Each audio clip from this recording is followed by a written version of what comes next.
So I wanted to sit down and talk with you about your very first Indianapolis 500 victory, 1979, which was a big one for you. You know, that kind of set off the career. So I appreciate you taking the time to sit down and talk with me today. No problem.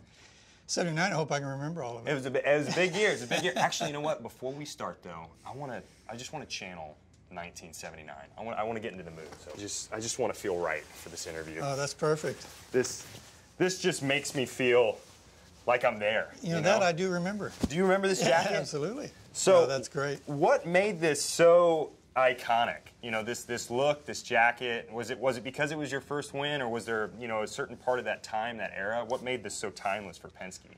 I think just all the above, really, just all coming together. I know, Roger obviously had owned Indy cars for quite some time, but he'd had the one Indy win with Mark, Donahue, and then when, we were fortunate enough to get together with him and get involved, and then to be able to get the next win, in '79, I think it was kind of the start of something. Well, it was definitely the start of something for me, obviously. But I think it was still, in the early days of Penske and the growth of Team Penske.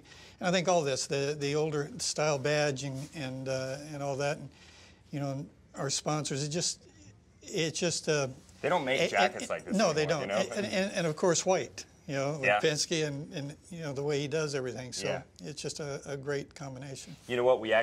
I've got something for you too, Rick. So I wanted to channel this, but I've got something for you. This is your jacket. There we go. From that year at the Indianapolis 500, which is so cool. I mean, this is awesome. Who gets to do this? Who gets to interview Rick Mears? I like this. In a throwback jacket. It almost still fits. Does it still? Yeah, you look the same, man. You're the same guy.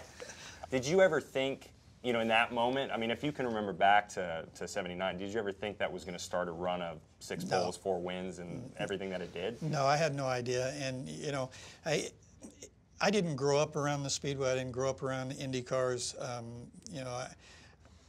Indy cars were way out of my league. I never dreamed of going to Indy. So it was really always, everything that happened was as much of a surprise to me as it was to everybody else. And I just took everything a race at a time, a day at a time, and I was having fun. I was doing what I enjoyed and what I loved doing. And I never did any of it for records. I never did any of it. It just, as long as I put my best foot forward and do the best job I can do, the rest of it will take its place. Yeah.